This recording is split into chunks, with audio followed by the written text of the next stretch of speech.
Ngesono matarik pariyo mabende odiochieng' makawuono wenge duto ne ntiere pap mano mar Ulinzi Complex kuma bende mano jolweny timono nyasi mogik ne Jamadar Francis Ogola.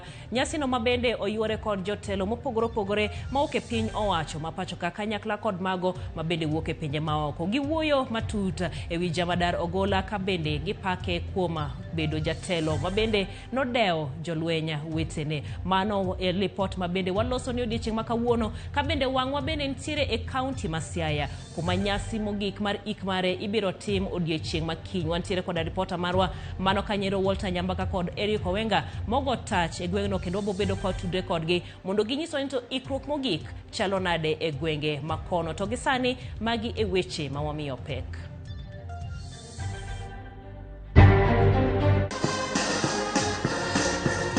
Nyasi mar chiwo luor mogik ne jatend jolweny Jamadar Francis Ogola obagi alap ma Ulinzi Complex kawuono motelo ne ikmare kiny. And he had briefed me that beginning next month at the pass out parade I would see and the country would see something different. Sirkal osingo mar bero masinde ma jolweny tiyogo mondo ogeng' masiche mamoko e thuolo mabiro.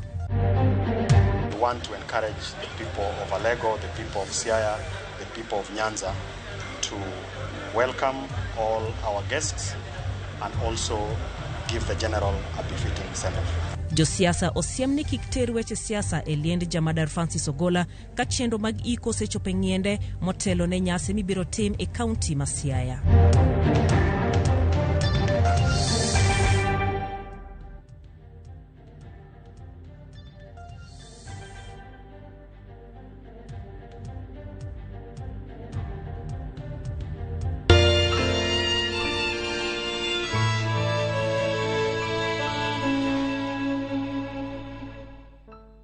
Machiegni report ni makende nyinga Jailieta jaloko marwa en Belinda Adhiambo. Par bende ni iluo wechegi mano kokalo mbui magwa mag YouTube kanyakla kod Facebook ka ote magi bende chwalo na kokailai marwa mar ote machuok 2-3-6-0-0. Kawachako en ni jatend piny William Ruto oyuago Jamadar Francis Ogola kaka jatend jolweny maber moloyo mabende jo Kenya no oyudo e historia mare. Omedo ni yiero mar Ogola kaka Jamadar en achiel kuom welo mabende omor godo mano kaluwore koda tije maler kendo omor kod kaka ne gitiyo kanyakla. Jatend piny William Ruto bende osingo ne jao General Ogola kod nyithinde obiro chung' kodgi machiegni kata tok iko mar Jamadar mabende itimo e odiochieng'no ma kiny mano Kanyero e kaunti ma Siaya. E kaunti nero ma Siaya bende ikruok mopogore itimo mano odhiambo masani odiochieng' makawuono odhiambo masani kendo okinyi makiny kuma bende irito mano Kanyero mondo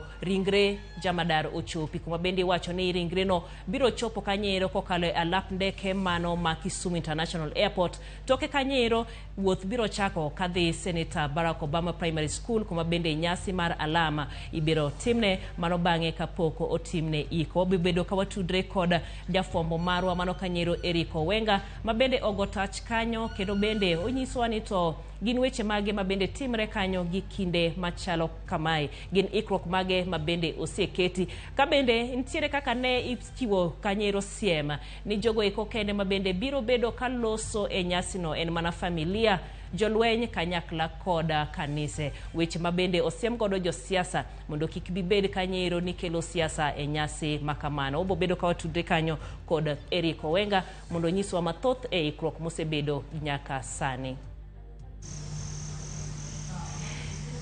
Owenga oimore inyalo nyiswa ni to chenro chalo nade kuma intiere sani to ikruok ochopo kanye? Jael awinji maler ahinya mana kaka wachono gie sani abiro ni achiel ka achiel kaok e gweng' ma Nyang'oma Kogelo kendo wani school ma sekondar mar Barack Obama Secondary School mano e county ma Siaya e Kachumurura ma Lego Usonga. Gima dhi nyime ke sani en ni kochakre gokinyi nyaka sani odiochieng' mangima ikruok osebedo kadhi nyime ka kendo kata king'iyo to kaka to ineno ka nitie tents adek madongo ka ma ochung' ka kendo gima dhi nyime i tent kanyo en ni en ikruok makende kendo ipango kombe maneno ni welo makiny biro yuoro e labni kata e skul ma Barack Obama ka biro yudo kama biro betie. Gima chielo nyime en ni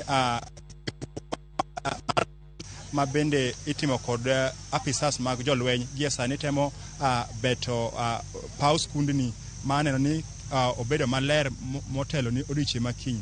Jael gima onego ng'ere en ni odiochieng' makiny igeno ni jamadar Francis Omondi Ogola ringre mare bro lwar e paw ndeke ma Kisumu saa 3 okinyi, kendo ibro kele achiel kachiel kokalo kitiyo kod apaya nyaka ya lab kuma wantie gie sani ma itime ikruok gie sani. Kae ibo timne alam makende kendo welo duto bro bedo kaka no to ringre ibro gol ka kitero e kanisa ma ACK St. Thomas Manduru kuma bende ibo timne alam. Bang' kanyo to koro ringre ibro ko kuma koro idhi kan kar kande kuma idhi kane mogik mano e dalane man Mbeje, gwenge ma Mbeje mana alwora Mang'iya. Koro gima nyang'isi en ni gie sani jael iko dhi nyime, kendo gima aneno ka jael godiochieng' ne jopiny ne chunygi omoko, kendo en kuyo malit mokalo e gweng' ma Nyang'oma Kogelo ka kendo kata ka wang'iyo wenge jodak ma katido ka en kuyo maneno maber wangi, kendo en gima mako chuny ok mana jopiny kende kata kuonde mopogore, lakini jogweng' ka en gima gogi matek mokalo jael. Koro gima nyako ni en ni gie sani mana kako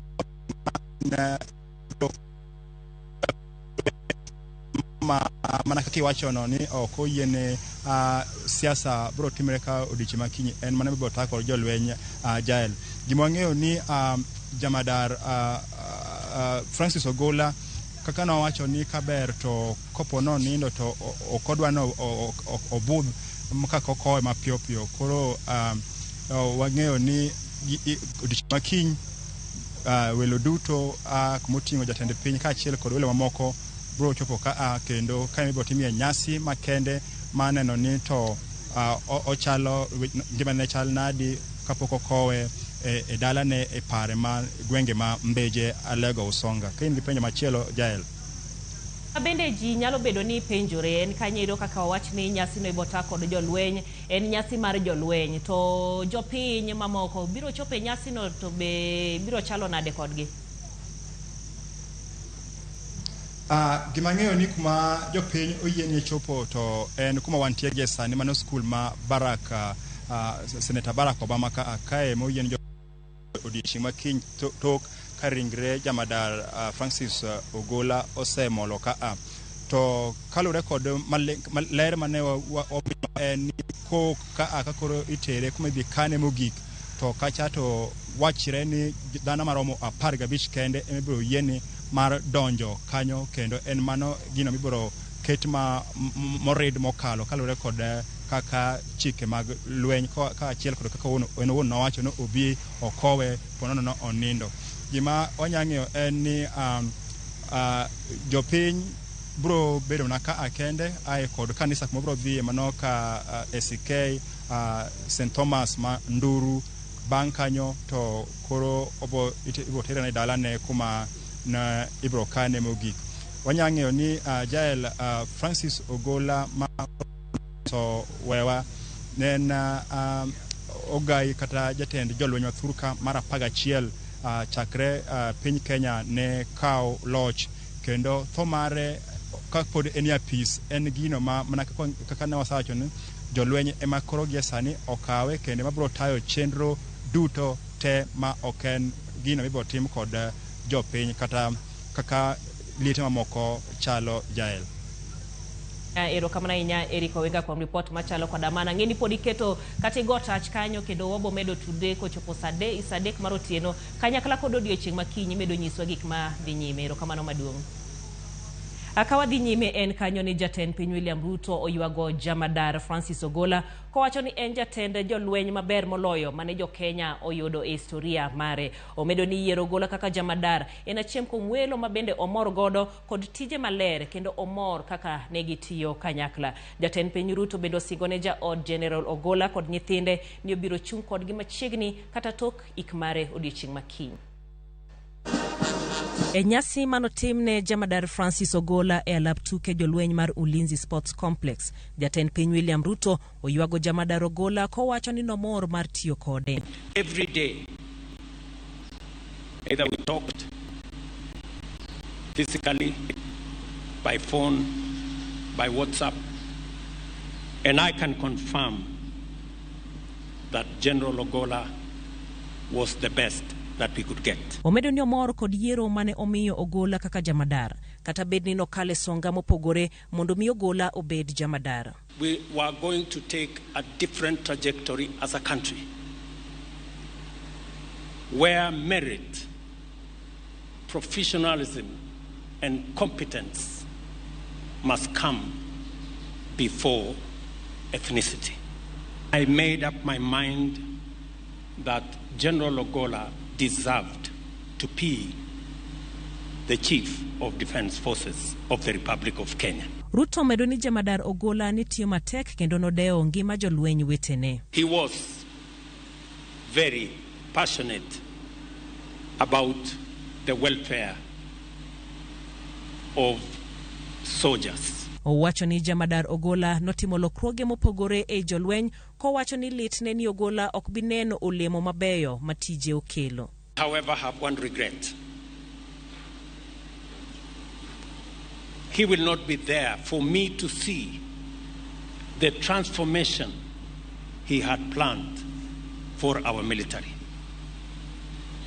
He had an elaborate, very well laid out plan on the transformation of the military. Omedo ni achiel kuom lokruoge madito mitimo en mar wilo gik lweny kendo rwako mago manyasani. He had briefed me that beginning next month at the pass out parade, I would see and the country would see something different. Ewi tije, owacho ni Jamadar Ogola nokawo ting' mag dongruok ma ok okwayo mondo medne budget mar timo chenro makamago. He didn't ask me for money.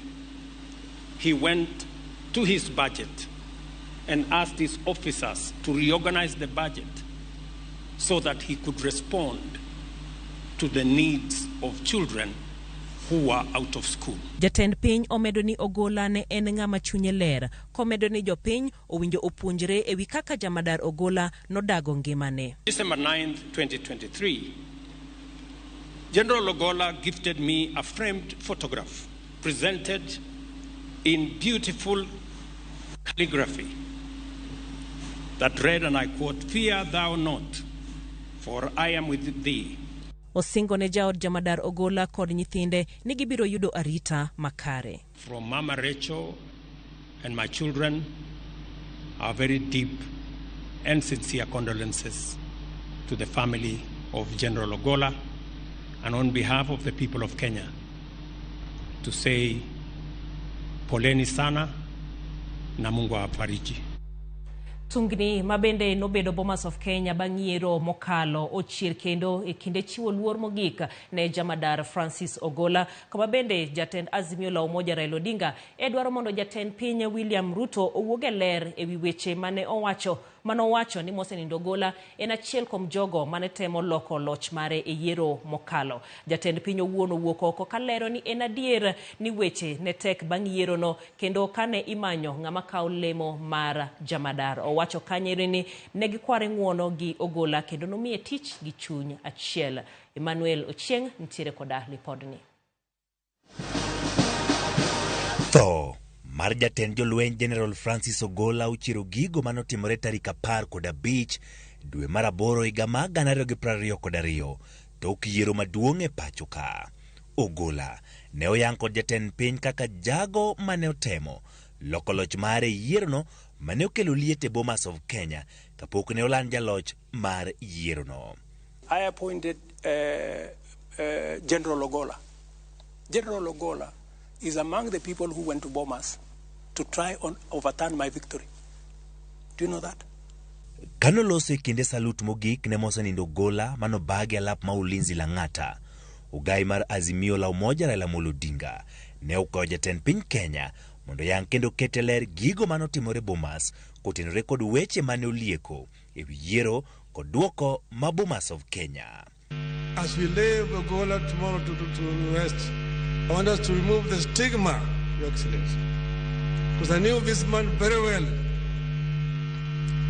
General Ogola would never have contemplated or thought about going to Bomas of Kenya to force Mr. Chebukati to alter the results of last general elections.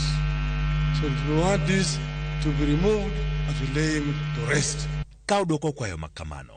Jatend piny Kenya William Ruto ne oyango kaka chenro mar yiero jatend jolweny ne obedo ka oyango nyinge manochwal e nyime. Jatend piny ne olero ni nying Ogola ne onge listino. All the recommendations that I got on the next CDL and all the advice that I got about the next CDL did not include the name of General Ogola. Unfortunately. Jatend piny ne okomungo wach ka oyango ni ne giromo wang' gi wang' kod mosenindo Ogola. Kendo twak kama Ogola ne ogoyo bade piny kendo yie ni jatend piny ne ni kod ratiro mar tere doho mar jolweny tere rutaya kata ng'wonone. And I had an one-on-one, man-to-man, come to Jesus meeting with General Ogola.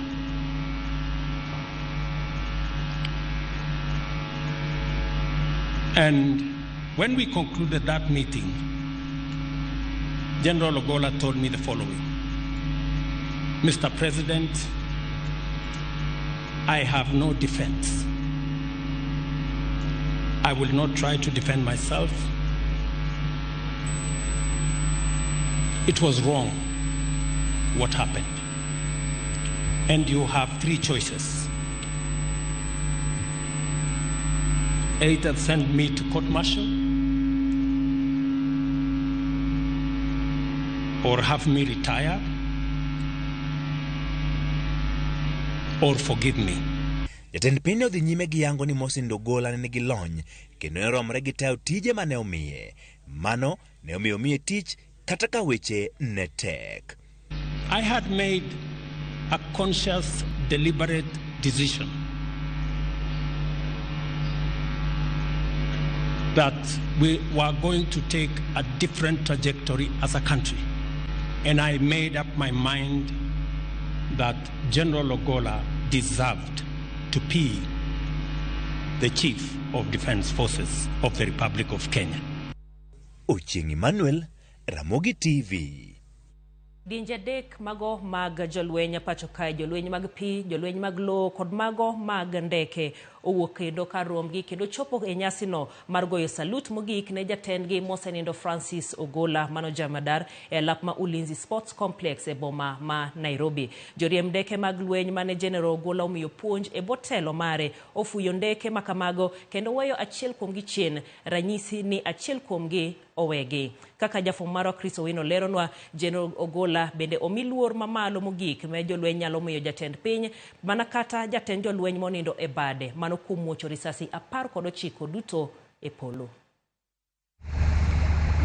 Kowuok e kar kano ringre jolweny mosenindo Mama Shujaa Funeral Home, ringre ogai mar jolweny mar 11 mosenindo General Francis Omondi Ogola ochako safar mare mogik e nyamruko moyedhi man kod nyota 4 mong'ere kaka Gun Courage. Nyamruko makamae en mano ma omi luor mogik kod jolweny kendo onyalo mana ting'o ringre jatend piny kata jatend jolweny kende.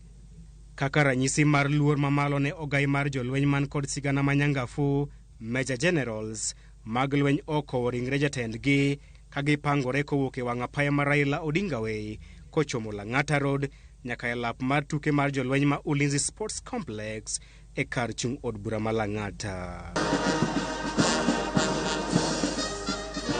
Bang' chopo e lap ma Ulinzi Sports Complex, jolweny mag pi, jolweny mag kor polo kaachiel gi jolweny mag lowo ochung' tir kendo chwado salut mogik ne ogaye margi e kinde ma ringre ne luoro pap nyadichiel.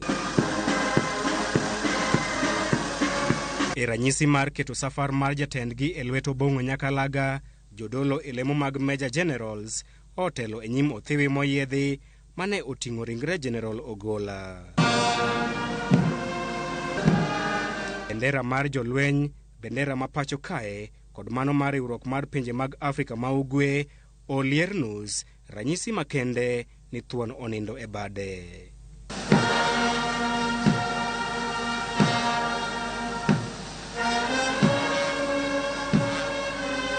Ranyisi makende ni jolweny mag kor polo owito achiel kuomgi ndeke mag lweny mong'ere kaka jet fighters ofuyo kendo weyo chien achiel kuomgi. Tazama ndege hizi 4 zimeweza kupita hivi sasa. E yo moyiedhi mar chiwo luor maduong' mogik ne jatendgi, jolweny omuocho risasi 19 ka gigoyo salut. Ma en luor maduong' mogik ma jolweny miyo jatend piny kata jatend jolweny ma onindo e bade.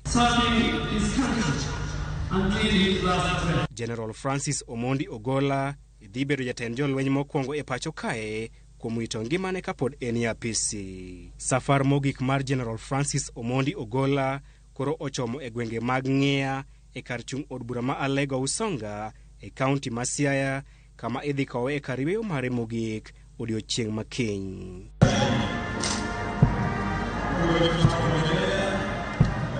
Kata odoko ni jolweny ogoyo salut mogik ne General Francis Omondi Ogola kaka General mar 11 e historia ma pacho kae, nying General Francis Omondi Ogola biro siko e historia mar piny Kenya.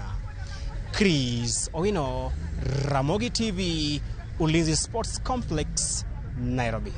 Erokamano inya Chris Owino kuom ripota makamano. Jagoro mongirore migao mar arita mano Kanyiru Raymond Omolo wacho ni familia, jolweny kod kanisa ema biro yudo thuolo mar wuoyo e nyasi mogik mar ik Jamadar Francis Ogola odiochieng' makiny. Ogolo siem ne josiasa mondo kik ter weche mag siasa e nyasi no mabende ibiro tim e skul primar mano mar Senator Obama mayudore e sub-county ma Alego Usonga. Millicent Adhiambo nigi mathoth.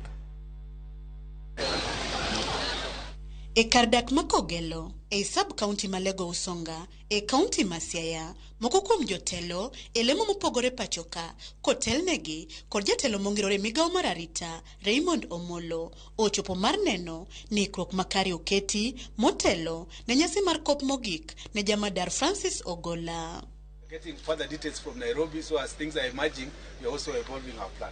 Peter Mako, ka ikruok makagi kacha, dhi nyime e lab skul primar ma Senator Obama, ka jagoro mongirore e migao mar arita Raymond Omolo yengo ni skundno e manyasi mogik mar Jamadar Francis Ogola kine timre. P.S. Omolo olero ni grube adek kende moting'o anyuola, jolweny kod jokanisa e makine yud thuolo mar twak kod jopiny makine yuor mar chiwo luor margi mogik ne mosenindo Jamadar Ogola. Because this is a state funeral, and of course the fact that it's going to be conducted by the military, the traditions and protocol, and what that means is that even for the political leadership, the expectation is that we want to urge you to adhere and respect the wishes of the general and also the protocol by the military. There would not be space for many people to speak. So at least it's just important that I put that out. Let us emulate some of the strong virtues that General Ogola exhibited. Humility in service, dedication in service, honesty, integrity. We will remember General Ogola for all those, and please let us emulate and practice that those of us who have remained. Jagoro mongirore Omolo okoyo jopiny mondo kinyo nyis horuok makende ka girwako welo duto makine chop mar yuago Jamadar Ogola. We want to encourage the people of Alego, the people of Siaya, the people of Nyanza to welcome all our guests and also give the general a befitting send-off. Major General Paul Otieno, mabende ochopo kanyo, oyango ni ikruok mocho chieng' imedo ket kare, ka bende ogeni jotend jolweny mawuok e pinje mag Afrika ma Ugwe bende kine chopi. We are going to host 3 categories of dignitaries. We have the local community. We expect to feed them as well as seat them.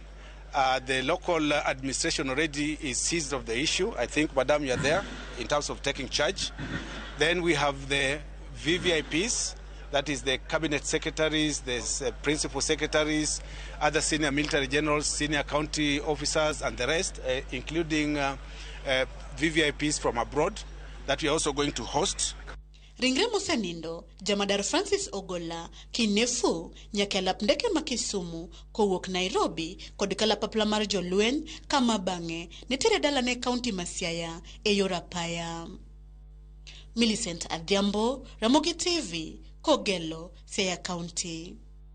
Pod mane county no Masiaya en kanyo ni lit kod kuyo kwa familia moro mabende wuok e gwenge mar Lego kaluwore kod tho mano mar wuodgi Sergeant Clifford Omondi mano wito ngimane kanyakla kod jolweny mamoko chiko moting'o Kanyero Jamadar Francis Ogola e masira mar kalapapla. Anyuola no mano mar Cliff wacho ne omigi lipote wi tho mare kapok ne ute fwambo oyudo ripot makamago kabende giywago Cliff kaka siro maduong' e dier dalagi. Gipare kaka jal manong'eyo rito wat kod osiep kendo jambola kinde duto.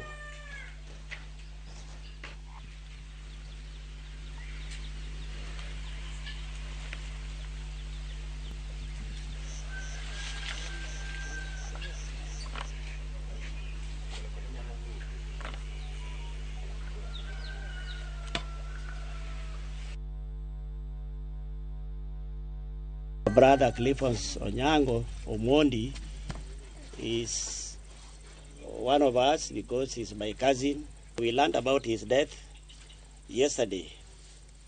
We knew that he was working in the Kenya Air Force, and we are also aware that he left Nairobi yesterday for a safari to with the head of the armed forces, and we got information that there was an aircraft accident, and he was among the people who were in the aeroplane.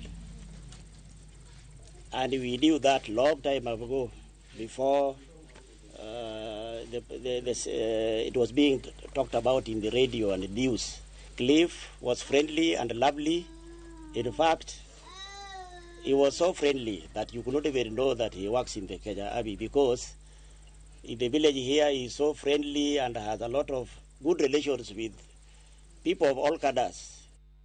Ero kamana inya komedo mana kete kae mano kabede wami reporter makende kaluore koda ikrok ne nyasi mogik mar mar Jamadar Francis Ogola mabendo dichieng makiny itimo e county no mano Masiaya ko bende ote magi bende ntire kae to abong'eyo gi mana bang' kinde matin mak mana ni gie kinde machalo koda mae eni familia mar Mosendo Jamadar Francis Ogola kanisa kod jolweny oywago Jamadar Ogola kaka jambola kendo jal mane okohero nyisore koloso elo familia margi mano wuoda Jamadar Ogola Joel Rabuku Omondi oywago wuongi kaka jalweny mano chiwore mar neno ni piny Kenya obedo gi kwe kabendo kwayo jolweny omed siro lek mar babane mar rakore kod jonjore mago mag Al-Shabaab.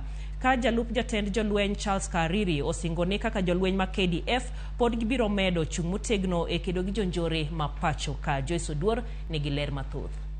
Alap Maulinzi Sports Complex Lang'ata, familia mar Mosenindo Jamadar Francis Omondi Ogola oriwore kod jolweny, jotend kanise, jotelo kod jokenya e chiwo luor margi mogik ne babagi mane owito ngimane chieng' tich ang'wen jumani e masira mar ndek kalapapla. Koloso elo familia margi, wuod Jamadar Ogola Joel Rabuku Omondi wacho ni gin kaka familia mar Jamadar gibago kopo mare mogik kaluwore kod dwaro mare nikech babagi nen jambola mane ohero ngima mani pinya. I've just been told it actually costed 6,800 shillings. Hii mambo mingi ya casket ati mtu mkubwa 500,000, 1 million. His essence and spirit is no longer with us. This is a body which he served the country with, and now it is finished. Now Mzee is wearing the uniform we don for #1 functions, but tomorrow we'll be wrapping in the sheets. We'll extract him from the casket and lay him in the ground so that he can return to us dust as quickly as possible, just the way he wanted it. Joel omedo ni babagi ne en jala mane oluoro Nyasaye kendo kinde duto ne en jachiwo wach mane osir kod jalup jatend jolweny Charles Kariri kod kanisa. Somewhere in that helicopter wreck is his Bible, which was his most precious possession.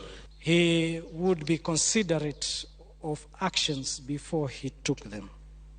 So, sir, and this, as we have heard, is grounded on his strong professional grounding, his spiritualism, his intellectual abilities, and family background. General Ogola walked with Christ. Even when he would get an opportunity to visit the defense headquarters, he would pass by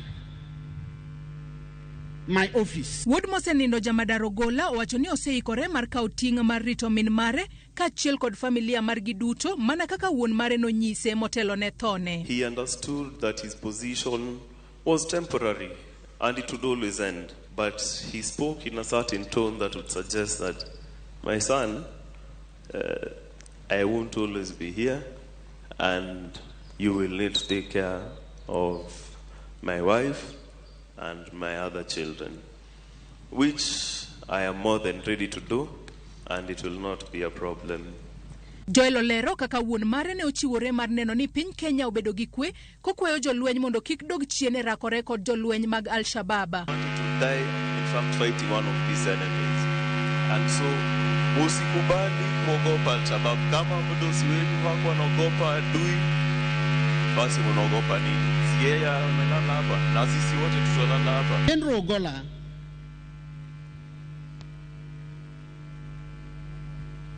lived a life of taking the public interest first. Kata obedo ni wuon gi ne ok ochuno mondo otimora kinde ka kinde kod jolweny mane otelo negi, Joel wacho ni wuon mare ne timo kamano mar neno ni kinde duto dende ni kare. Joel okwayo oganda mondo okop ranyisi makare mar wuon mare. Jalup jatend jolweny Charles Kariri osingo ni gin kaka jolweny podi gichung' motegno kendo gibiro siro lek mar Jamadar Ogola kata tok tho mare. We accept the will of God. Your Excellency, my duty is to assure you that the Kenya Defense Forces remains strong despite the loss. We are continuing with our duties of securing our country just like the general would have wanted us. And his passing will only give us the impetus to do more. Jamadar Ogola oweyo chien min ode Aileen Kathambi Ogola, nyare Lona Achieng' Omondi, wuode Joel Rabuku Omondi, chi wuode Muthoni Njega Mwaura, kod nyakware Taji Mbarara. Joyce Oduor, Ramogi TV, Nairobi. Report no ma Joyce Oduor ben makoro terowa e yweyo wa mokwongo e chenro ni kapok odhi e yweyo tantiere koda ote magi ainyisa kendi mano Athagina Nyakwararwa mar Kisumu Tiengre wacho ni wuoro ni sirkal sani korka paro mar cheko masinde ma jolweny tiyo godo wacho ni mana tok kamasira osetimore machielo iri wacho ni waneni makare sana kod Lawrence Milewa Stanley Osumba gi mama ni Rose Onyango maro Kanyero Tis Tinga Oganyero kama na inya Milka ineno chendo kentiere Migori gwenge maguradi Jamadar Francis Ogola mondo oywegi kwe kokamano tioro mos ne baba ni kanyakla kod makwanga Vincent Jawosi wacho ni gimadanga wachi en ni Musa enindo General Ogola Francis erokamana hinya kuom ote mari Paul Thomas yuago General Francis Ogola kantiere wakula mfangano wacho ni thomare litni kabisa wadhi yweyo pod waduogo gi report ni mamoko kikidhi maboro.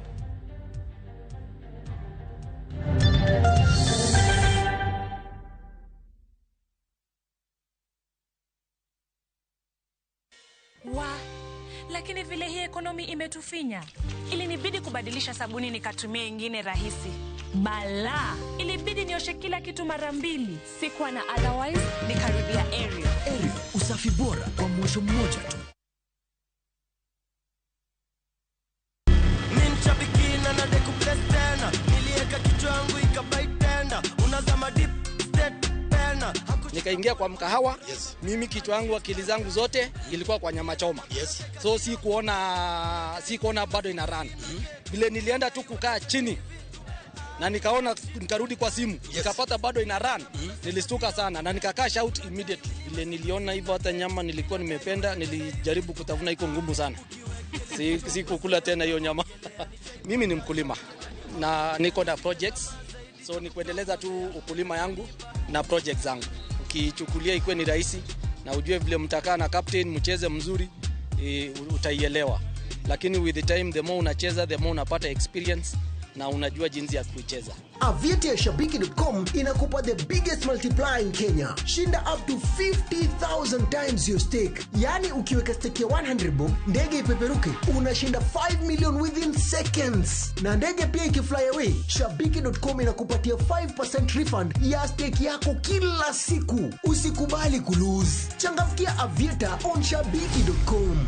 Not for persons under the age of 18. Shabiki.com is authorized and regulated by BCLB license number 587. Ase wacho nyathini toko winja. Tosani, oseguro tiende dalani. In a world where faith, Yesu Kristo malamoni, fear, sacrifice, and the complexities of father-son relationship collide. The son must choose his path and his own legacy.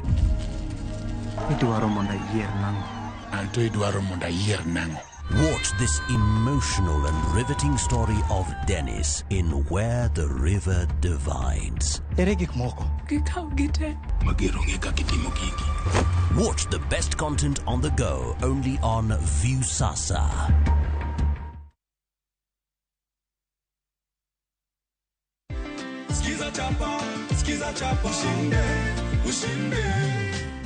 Wakati watu wanafurahia pesa zao ndani ya nyumba, wewe unakuja kuchukua 50,000. Nimechota na kijiko. Kijiko kikubwa sana. Asante. Kabisa. Umesoma majina ni yako kamili? Evans Odhiambo. Evans Odhiambo. Pesa di? Alufu Trabich. Asante sana. Skiza chapa, ushinde.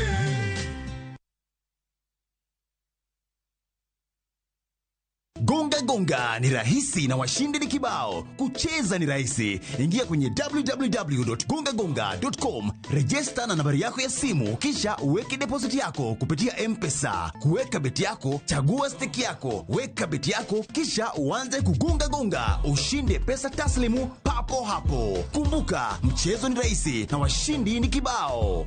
www.gongagonga.com. Hairuhusiwi kwa walio chini ya miaka 18. Imesajiliwa na BCLB number 359.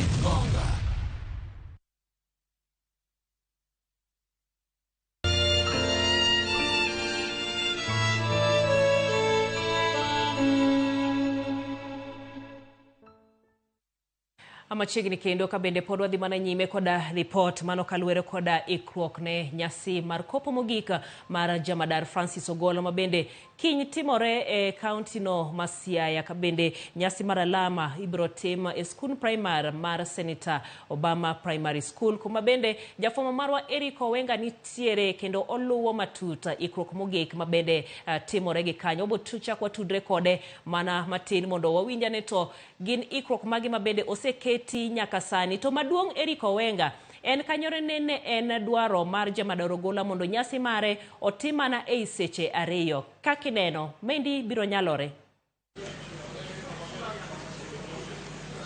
Awinji malera hinya Jael mana kaka iwachono kendo nwasingo nuni weche gi obro kelo ni kaka gitimre kendo mokwongo samane wakwongo wuoyo mokwongo cha saa achiel e wang'e ne an oko to koro gesani adonji eka Jael eka ema tent kata hema maduong' ma kiny igeno ni oganda ka achiel kod welo bro bede kendo kata king'iyo batha koni kombe gesani osepang maber do kata pod gidhi nyime kod pango mamoko kod kero ikruok ka achiel kod tweyo gigo duto ma kiny ibo tiego odiochieng' ma kiny eka ma kiny igeno ni welo ma odhial ka achiel kod mago ma idewo bro bede mbele koni waneno ka pod itimo ikruok mangiso ni chenro pod dhi nyime mar neno ni olos kae maber. Tent machielo bende ne oko machielo matin moro okwe chande.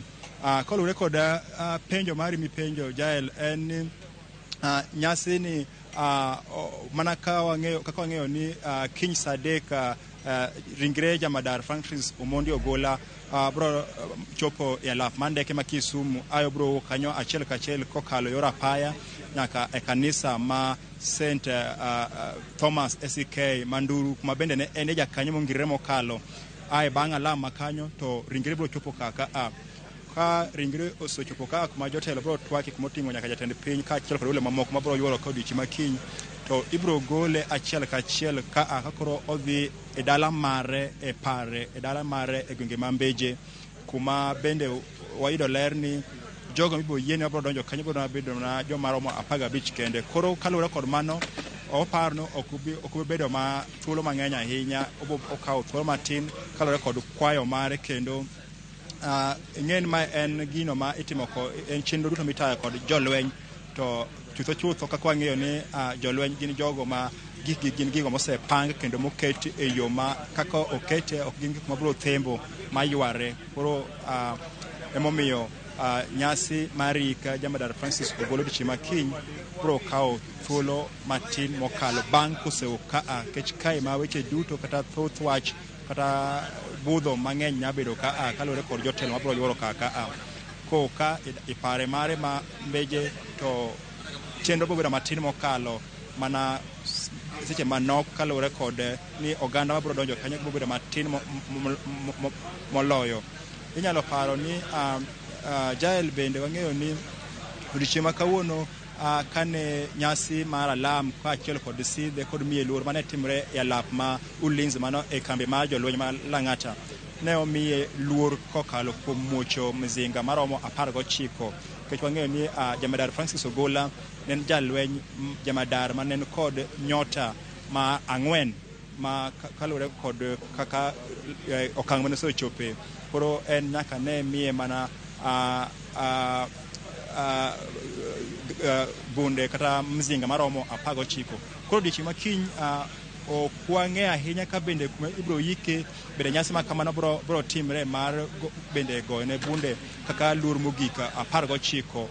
Koro samoro kaluwore kod mago emamiyo ni nya bedo kod thuolo matin mokalo Jael.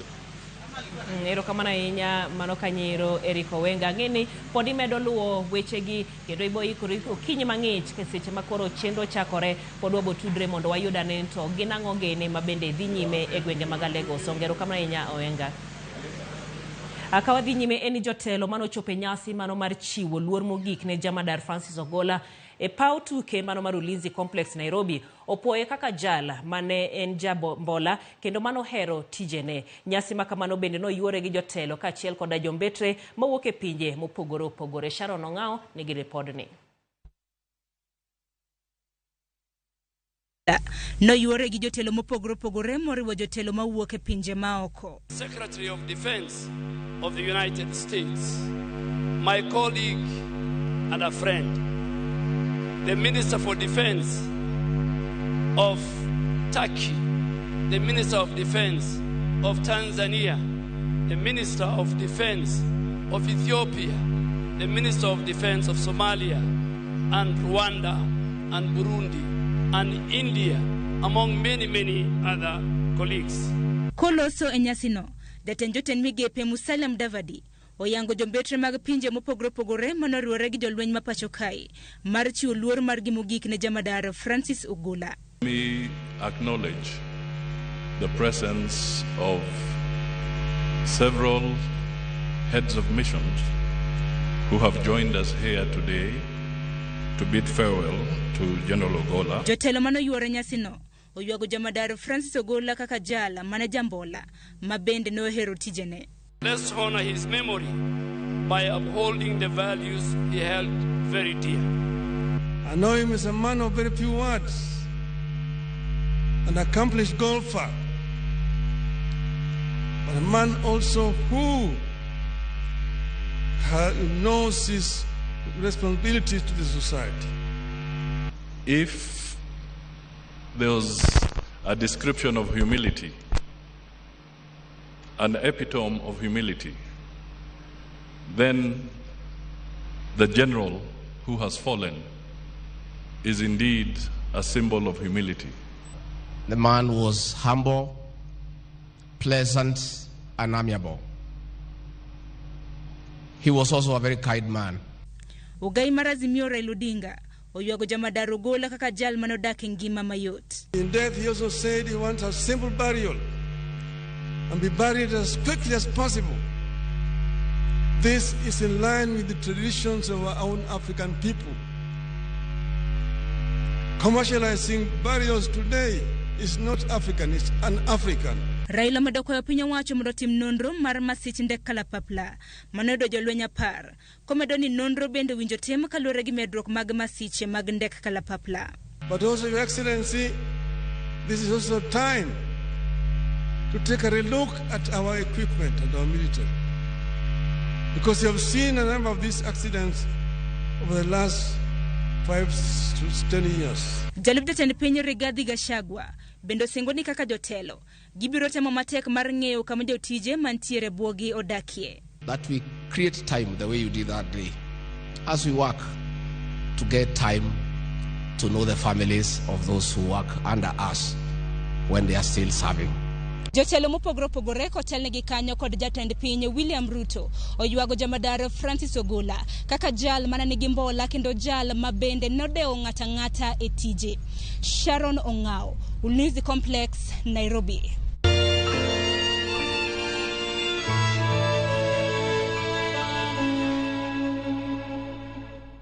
Report no mar Sharon Ongao bende makelo e giko mar weche manyien mag ang'ich welo gi kinde machalo kod amende kapok awuok mana mapiyo iwacho ni yoro mos ne anyuola jolweny molalo ngimagi e tich mano Faith Velma kantiere Mbosie. Nyaringa Alfred Oluoch iwacho ni bende luo Ramogi TV kendo itimo mos ahinya ne familia mar Francis Ogola kayakla kod jolweny mamoko mabende ne owito ngimagi. Akuya ahinya kuom lalo owadwa e masich ndege manyocho timre Sergeant Clifford Omondi mano wuoda Lego Kauga gi ndiwo mano kanyero MOJ kabende podo wamedo mana timo mos pam ka wuoko tondo Ramogi ler iwacho ni kuyo emakoro pod omako piny luo.